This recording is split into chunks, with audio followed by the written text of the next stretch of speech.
Bahkan dalam istilah masyarakat Jawa, menurut Trimedia sudah disebut kemelinti yang bisa diartikan sok atau congkak. Kalau kata orang Jawa, kemelinti ya, sudah kemelinti dia, harusnya sabar dulu dia jalankan tugasnya sebagai gubernur Jawa Tengah. Dia berinteraksi dengan kawan-kawan struktur di sana, DPD, DPC, DPRD provinsi, DPRD kabupaten kota, itu baru.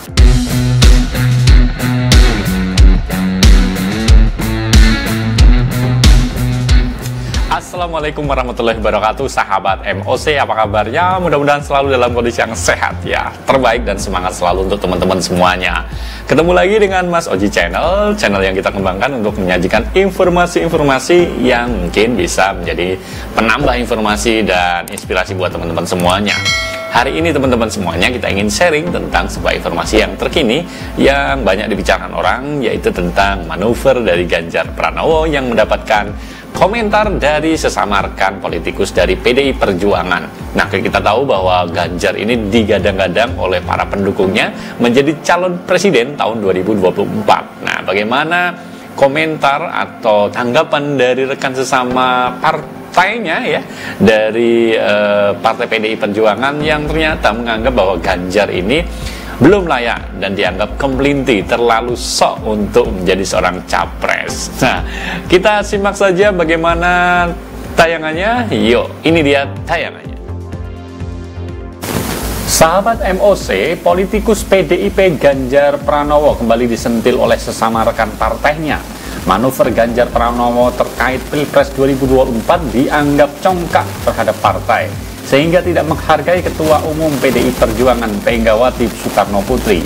Elit PDIP bernama Trimedia Panjaitan yang menyoroti ambisi Gubernur Jawa Tengah itu, Ganjar Pranowo yang dianggap getol ingin nyapres di 2024. Trimedia mempertanyakan kinerja Ganjar Pranowo selama menjabat Gubernur Jawa Tengah. Serangan Trimedia kepada Ganjar dibarengi pujian terhadap Ketua DPP PDIP Puan Maharani. Rekam jejak Ketua DPR RI dinilai jelas mulai dari Ketua fraksi PDIP di DPR saat menjadi oposisi di era pemerintahan SBY.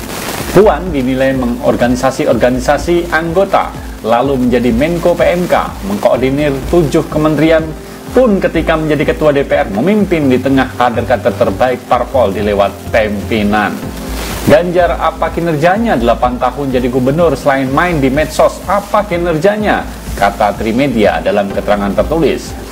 Selesaikan rob itu, berapa jalan yang terbangun kemudian sekarang diramaikan kemiskinan di Jawa Tengah malah naik. Tolong masyarakat juga apple to apple memperbandingkannya, tegas Trimedia.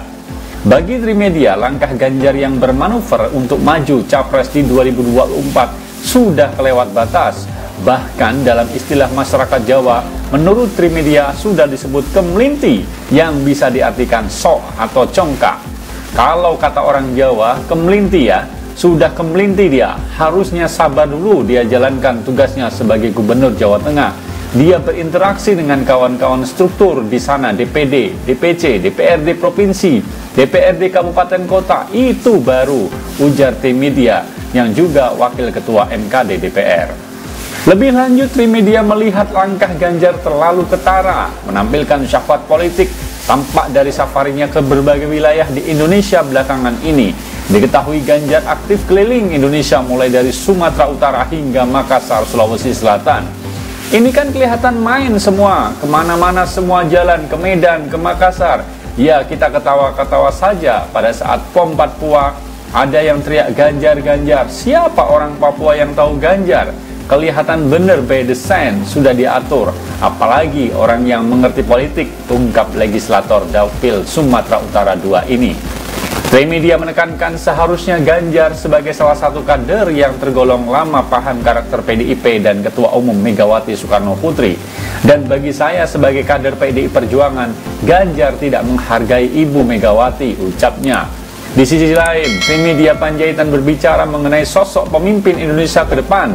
Sosok Puan Maharani disebut-sebut sebagai salah satu calon pemimpin nasional di Pilpres 2024. Mbak Puan bukan tipe pemimpin yang suka berpura-pura ya, medsos dirinya seakan-akan populis, seakan-akan berpihak kepada rakyat. Tapi Mbak Puan mencoba menjadi pemimpin. Ya begitulah dia apa adanya. Dia lahir sebagai cucu Bung Karno, anak Bu Mega, anak Pak Taufik, kemudian jadi politisi di tingkat nasional. Ya, dia nggak perlu pura-pura, kata Trimedia.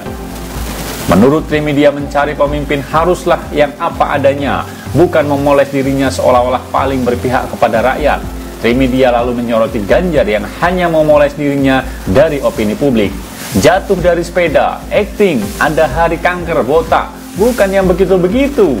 Coba apa gunanya Ganjar botak, tunjukkan empati. Kan enggak juga. Kenapa dia nggak botak ketika Indonesia kalah di semifinal SEA Games? Kritik legislator Dapil Sumatera II ini.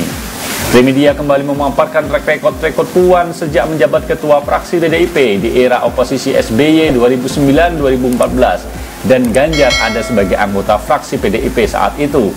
Setelah menjadi Menko PMK 2014-2019, Puan kembali ke Senayan. Semuanya baik, penyerapan anggarannya semua baik, kinerjanya juga baik. Kemudian dia relatif berhasil membuat tagline revolusi mental, membumi, dan itu kan sempat menjadi ikon kota. Ikon kita bersama, revolusi mental itu kan yang digaungkan juga oleh Pak Jokowi, paparnya. Ya, itu tadi teman-teman semuanya sudah kita simak terkait dengan Ganjar Pranowo yang masih belum didukung oleh rekan separtai sendiri, bahkan dikatakan sebagai tokoh yang kemelinti atau sok atau ya sombong dan sebagainya lah ya. Ini mungkin menjadi salah satu perhatian bagi para pendukung Ganjar untuk tetap menjadikan Ganjar Pranowo sebagai calon presiden dan harusnya berkoalisi dengan partai yang mungkin PDIP belum berkenan untuk mencalonkan Ganjar Pranowo. Dengan siapa akan dicalonkan? Nah, bisa jadi nanti PDIP bisa mencalonkan calon yang sudah digadang-gadang dari internal. Siapa lagi kalau bukan Puan Maharani. Nah, kita melihat bagaimana daya dukungnya, bagaimana keterpilihannya. Nah, itulah politik ya teman-teman semuanya. Kita bisa berbicara apa saja hari ini, tetapi keputusannya tetap nanti akan kita tunggu siapakah yang akan dijagokan oleh PDIP menjadi calon presiden. Nah, bagaimana dengan Ganjar Pranowo? Teman-teman sebagai pendukung Ganjar Pranowo tetap bersemangat pastinya dan ditunggu saja nanti bagaimana manuver-manuver berikutnya. Yang jelas, siapapun yang menjadi calon presiden, calon pemimpin bangsa ini harus orang-orang yang hebat, orang-orang yang handal, dan orang-orang yang bisa membawa Indonesia maju ke depan. Baik, itu aja teman-teman semuanya, informasi singkat yang bisa kita sharingkan pada kesempatan hari ini.